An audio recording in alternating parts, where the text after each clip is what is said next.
Friends, welcome to my channel Shri Coaching Classes. We are going to add more videos for further lessons. If you like my teaching, don't forget to subscribe to get notification of those videos. See, free fall. If we release an object from a height, it gets pulled towards the earth. जब हम object ऊपर से फेंकते हैं तो अर्थ की तरफ खींचा जाता है under the gravitational force. An object falling solely under the influence of gravitational force, सिर्फ उस पर कौन सा फोर्स एक्ट होगा? सिर्फ ग्रेविटेशनल फोर्स एक्ट होगा, दूसरा कोई फोर्स नहीं. मतलब हवा का कोई प्रेशर नहीं, हवा के झोंके का उसको कोई अटकाव निर्माण नहीं होगा. सिर्फ और सिर्फ ग्रेविटेशनल फोर्स अगर उसके एक्ट हो रहा है और वो ऑब्जेक्ट फ्रीली नीचे गिर रहा है तो उसे बोलेंगे हम free fall. So what is free fall? An object falling solely under the influence of gravitational force is said to be free fall. Okay, और टू बी फॉलिंग फ्रीली, या फिर फ्रीली गिर रहा है ऐसे हम बोल सकते हैं. वी विल कंसिडर स example. So we will calculate potential energy and kinetic energy of a object at different points. Suppose we are throwing object from point A. So we will calculate the potential energy and kinetic energy at point A, at point B and at point C. Okay, we will calculate both the energies, kinetic and potential. We will calculate the total energy also. Suppose object at A point has potential energy is equal to 100%. ठीक है, potential energy उसके पास कितनी है? ए point पे 100% है. ठीक है, जब वो बी पॉइंट पे आता है तो उसकी 50% एनर्जी काइनेटिक एनर्जी में कन्वर्ट हो जाती है. 50% एनर्जी काइनेटिक एनर्जी में कन्वर्ट हो जाती है. और बाद में जब वो सी पोजीशन पे आता है तो उसकी पूरी की पूरी 100% एनर्जी कन्वर्ट हो चुकी होती है. मतलब देखिए, total energy at every point is same. Her point पे टोटल एनर्जी सेम है. 100 100 100, 50 + 50 यहाँ पे भी कितनी हो जाएंगी? 100 हो जाएंगी, और यहाँ पे भी 100 ही है. ठीक है, तो एट एवरी पॉइंट उसकी टोटल एनर्जी तो सेम है. तो ये हम डेरिवेशन से देखेंगे कि किस तरह से टोटल एनर्जी हर पॉइंट पे सेम रहती है, या फिर पोटेंशियल एनर्जी धीरे धीरे काइनेटिक एनर्जी में कन्वर्ट होती है, वो देखेंगे डेरिवेशन से. ठीक है, तो सबसे पहले हम एग्जाम्पल देखते हैं. काइनेटिक एनर्जी कैलकुलेट करते हैं at point A. Point A पे उसकी काइनेटिक एनर्जी कितनी होगी वो कैलकुलेट करते हैं. सो what is the formula of kinetic energy? Half mv². ठीक है, यहाँ पे mv² मतलब इनिशियल वेलोसिटी जो हमने ली है वो कितनी है? 0. इनिशियल वेलोसिटी 0 है. अगर इनिशियल वेलोसिटी ही 0 है तो ये पूरा मल्टीप्लिकेशन क्या आ जाएगा? 0. तो उसकी काइनेटिक एनर्जी भी क्या हो जाएगी? 0. ठीक है, तो kinetic energy at A position is 0. अब देखते हैं पोटेंशियल एनर्जी. पोटेंशियल एनर्जी कितनी होंगी?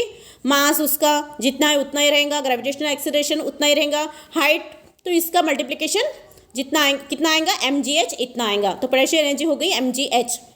अब टोटल एनर्जी करते हैं. Potential energy plus kinetic energy दोनों को प्लस करते हैं. तो काइनेटिक एनर्जी आ गई अपनी 0 और पोटेंशियल एनर्जी आ गई mgh. तो टोटल एनर्जी कितनी हुई? mgh. ओके, अब देते हैं बी पॉइंट पे. देखते हैं सेकेंडली, बी पॉइंट पे उसकी इनिशियल वेलोसिटी है 0, लेकिन उसकी फाइनल वेलोसिटी है vb. बी पॉइंट पे b ले लेते हैं तो vb ले लेते हैं उसकी फाइनल वेलोसिटी. ठीक है, हमें v की वैल्यू निकालनी पड़ेगी काइनेटिक एनर्जी के इक्वेशन में रखने के लिए. काइनेटिक एनर्जी के इक्वेशन में v की वैल्यू रखने के लिए हम पहले v की वैल्यू निकाल लेते हैं, and that will be calculated by the formula of third equation of motion, and that is v² = u² + 2as. उसमें हम vb की वैल्यू निकाल लेते हैं. vb की वैल्यू निकालने के लिए u तो अपना 0 है. ठीक है, 2 a के जगह हम ग्रेविटेशनल एक्सेलरेशन इसलिए g इस्तेमाल कर रहे हैं, और डिस्टेंस कितना है? x. डिस्टेंस कितना है? x. ठीक है, और इसीलिए वैल्यू क्या हो गई vb की? 2gx. काइनेटिक एनर्जी के फॉर्मूले में हम ये वैल्यू रखेंगे. v की वैल्यू रखेंगे 2gx. यहाँ पे v की वैल्यू क्या रखी हमने? 2gx. v² की वैल्यू रखी है 2gx. तो काइनेटिक एनर्जी हो गई हमारी mgx. 2 कैंसिल हो जाएगा ना, तो mgx. Now see, potential energy कैसे कैलकुलेट करेंगे? पोटेंशियल एनर्जी कैलकुलेट करने के लिए हाइट कितनी है? h-x. हाइट कितनी है? h-x. आप डायग्राम में देख सकते हैं h-x कैसे. ये पूरी h है तो b तक की हाइट कितनी हुई? h-x. पूरी h है ना, ये पूरी h है, और इसलिए b तक की हाइट हुई. ये h में से x माइनस करेंगे उतनी उसकी हाइट हो जाएगी. ठीक है, सो पोटेंशियल एनर्जी हमने कैलकुलेट की है mg को h से मल्टीप्लाई करेंगे, बाद में इस mg को x से मल्टीप्लाई करेंगे. तो मल्टीप्लिकेशन कैसे आया? mgh and mgx. h को भी मल्टीप्लाई किया ब्रैकेट में के, और x को भी. तो पोटेंशियल एनर्जी हो गई mgh - mgx. अब हम टोटल एनर्जी कैलकुलेट करते हैं। ये सारी एनर्जी जो हमने आ रही निकली है वो इसमें रखेंगे। काइनेटिक एनर्जी थी mgx, काइनेटिक एनर्जी कितनी निकली mgx, और पोटेंशियल एनर्जी कितनी निकली है mgh माइनस mgx। ओके, तो ये जो mgx है वो कैंसिल हो जाएगा, बचा क्या सिर्फ mgh, तो टोटल एनर्जी हो गई mgh। ओके, अब एट पॉइंट सी पॉइंट पे देखते हैं। सी पॉइंट पे फाइनल वेलोसिटी लेंगे vc, सी पॉइंट पे फाइनल वेलोसिटी कितनी ले लेंगे हम vc। Okay, initial velocity 0। Okay, तो फाइनल वेलोसिटी की वैल्यू निकाल लेते हैं, vc की वैल्यू निकाल लेते हैं, vc स्क्वायर की, u है 0, ठीक है, 2gh, a मतलब acceleration due to gravity, g और s मतलब हाइट, s मतलब हाइट, तो vc की वैल्यू क्या निकली, vc स्क्वायर की 2gh, vc स्क्वायर की वैल्यू निकली 2gh। ये हम काइनेटिक एनर्जी के इक्वेशन में पुटअप करेंगे, ठीक है।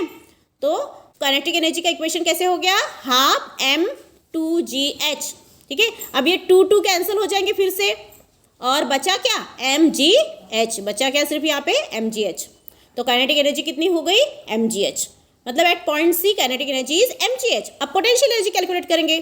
सी पोटेंशियल एनर्जी, जब सी पॉइंट पे हम पोटेंशियल एनर्जी कैलकुलेट करे थे, सी पॉइंट पे उसकी हाइट हो गई 0, हाइट 0 हो गई, तो उस पूरा मल्टीप्लिकेशन क्या आ जाएगा पोटेंशियल एनर्जी का 0 ही आ जाएगा, मतलब पोटेंशियल एनर्जी 0 हो जाएंगी, है ना।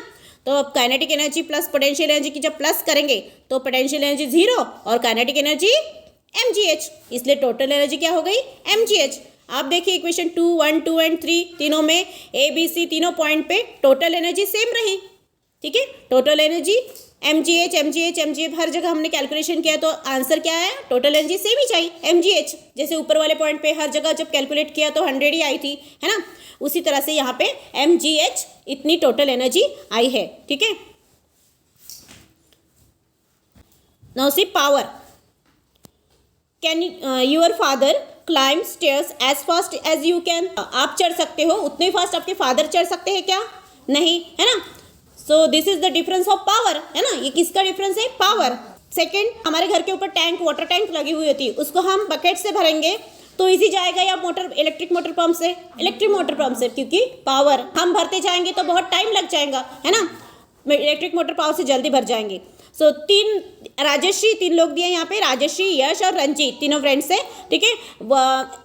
तीनों को कहाँ पे जाना है, top of the hill, hill के टॉप पे। One goes by car, another goes by cycling and Ranjit goes by, Ranjit जो है वो पैदल गया है, ठीक है। कौन जल्दी पहुंचेगा, ऑफ कोर्स जो बाय कार गया है वो जल्दी पहुंचेगा, ठीक है। बिकॉज ऑफ किसकी वजह से, डिफरेंस ऑफ पावर, है ना, पावर, क्योंकि पावर मतलब क्या, पावर मतलब क्या, रेट ऑफ वर्क डन, कौन कितना जल्दी काम करता है, that rate is power. Okay, what is power, the power is a rate of work done, है ना। तो पावर का फॉर्मूला क्या हो जाएगा, वर्क अपॉन टाइम, कितने कम समय में कितना वर्क होता है, कितना ज़्यादा वर्क होता है, that is power. So P is equal to W upon T, तो उसका ऐसा यूनिट क्या हो जाएगा, W मतलब जूल, वर्क का ऐसा यूनिट है जूल, और टाइम के लिए सेकेंड, तो जूल अपॉन सेकेंड, है ना, उसका ऐसा यूनिट क्या हो जाएगा, joule upon second, and that is called watt, उसी को वैट बोलते हैं, ठीक है। So 1 watt is equal to 1 joule per 1 second, okay.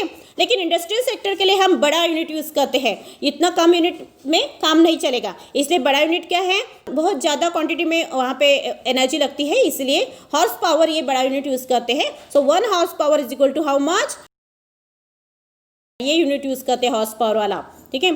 So 1 joule work perform in 1 second, अगर 1000 जूल वर्क हो रहा है 1 सेकेंड में, ठीक है, तो उसे बोलेंगे किलोवाट। जैसे हम 1000 kg 1000 gram is equal to 1 kg बोलते हैं ना, उसी तरह से 1000 वाट मतलब 1 किलोवाट, 1000 वाट मतलब 1 किलोवाट बोलेंगे, ठीक है। और जब घर में डोमेस्टिक पर्पस के लिए ये इस्तेमाल किया जाता है, 1 आवर में कितनी इलेक्ट्रिसिटी इस्तेमाल की है वो कैलकुलेट करने के लिए 1 यूनिट का हमने कैलकुलेशन किया है। 1 यूनिट मतलब 1 किलोवाट पर आवर, हर घंटे में उतनी एनर्जी यूज़ कर रहे हैं, that is equal to 1 unit, है ना, वो निकालते हैं। तो कितना, 1 किलोवाट मतलब 1000 वाट, 1 किलोवाट मतलब 1000 वाट, 1 आवर मतलब 3600 सेकंड। ओके, इन दोनों का जब मल्टीप्लिकेशन करेंगे तो आंसर आएगा 3.6 इंटू 10⁻6 जूल। तो 1 किलोवाट पर आवर मतलब कितना होता है 3.6 इंटू 10⁻6 जूल। ठीक है, this is the unit for our domestic purpose using electricity. Watt, scientist James Watt, आपको पता है स्टीम इंजन उन्होंने इन्वेंट किया था। ठीक है, इसीलिए उनके नाम पर से हमने यूनिट का नाम दिया है वैट यूनिट का। सबसे पहले हॉर्स पावर ये जो टर्म है उन्होंने यूज़ की थी जेम्स वैट ने। आगे हम सॉल्व प्रॉब्लम देखते हैं। सॉल्व प्रॉब्लम देखिए, स्वराली टेक्स 20 सेकेंड। सी टेक्स्ट बुक में यहाँ पे रॉन्ग है, 20 सेकेंड नहीं चाहिए यहाँ पे। आगे यहाँ पे करेक्ट दिया हुआ है, 20 सेकेंड रॉन्ग है, आगे जो है 40 सेकेंड दिया हुआ है, that is correct. To carry a bag weighing मतलब उसका वजन है ना, तो कितना दिया है 20 kg, हाइट है 5 metre. How much power has she use, कितना पावर यूज़ किया बोलते उसने। तो पावर निकालने के लिए हमें वर्क की ज़रूरत पड़ेगी, वर्क निकालना पड़ेगा। वर्क दिया है क्या, नहीं। ठीक है, और वर्क निकालने के लिए हमें फोर्स की ज़रूरत पड़ेगी। फोर्स भी डायरेक्टली दिया नहीं है, लेकिन फोर्स हम निकाल सकते हैं बाय वेट, है ना, क्योंकि वेट दिया है ना, वजन दिया है, इसलिए उसके ऊपर से हम फोर्स निकाल सकते हैं। What is the formula for force? Force निकालने के लिए कौन सा फॉर्मूला है, force equal to mg। Force is equal to mg। m कितना है 20 और g कितना है 9.8, दोनों का मल्टीप्लिकेशन करेंगे तो हमें फोर्स मिल जाएगा 196 न्यूटन। ठीक है, अब फोर्स मिल गया हमें, अब हम वर्क डन का फॉर्मूला रख सकते हैं और कैलकुलेट कर सकते हैं work done. Work done is equal to Fs, है ना। Work force is equal to 196 और डिस्टेंस कितना है 5, दोनों का मल्टीप्लिकेशन करेंगे तो हमें वर्क डन मिल जाएगा 980 जूल। अब हम पावर का फॉर्मूला लिखेंगे और पावर निकालेंगे। What is power? Power is equal to work upon time. मिल गया, वर्क मिल गया अपने को 980, टाइम दिया है 40, है ना। इस तरह से हमने पावर निकाल लिया 24.5 वैट। सेकेंड एग्जाम्पल में देखिए, 25 वैट का इलेक्ट्रिक बल्ब है, यूज फॉर 10 आवर्स। 10 आवर्स के लिए हर रोज यूज कर रहे हैं, एवरी डे। ठीक है, so how much electricity does it consume each day? Her day वो कितना इलेक्ट्रिसिटी कंज्यूम करेगा बताइए। कौन सा फॉर्मूला लेंगे इसके लिए? एनर्जी कंज्यूम के लिए पावर इनटू टाइम। पावर लेकिन जो हमें दिया हुआ है दैट इज इन वैट, हम उसे किलोवाट में लेंगे, क्योंकि हमने पहले ही कहा वो किलोवाट में डोमेस्टिक पर्पस के लिए हम जो यूनिट कैलकुलेट करते हैं वो किलोवाट में होते हैं, है ना। इसलिए हम उसको पहले किलोवाट में कन्वर्ट करेंगे, मतलब 1000 से डिवाइड करेंगे और किलोवाट में कन्वर्ट करेंगे, 0.025 किलोवाट हो जाएगा और उसको टाइम से मल्टीप्लाई कर देंगे। टाइम कितना है 10, टाइम दिया हुआ है 10 आवर्स, है ना। तो हम उसके 10 आवर्स से मल्टीप्लाई करेंगे तो 10 से मल्टीप्लाई करने के बस एक पॉइंट से रख जाता है, बाकी कुछ नहीं। इसीलिए हमें आंसर मिल गया एनर्जी का। एनर्जी कितनी कंज्यूम होगी डेली? 0.25 किलोवाट आवर, इतनी एनर्जी कंज्यूम होगी। Okay, Shri Coaching classes providing you easy, short and perfect notes so you can watch our short videos for solved problems and complete exercise. Keep watching. Bye bye.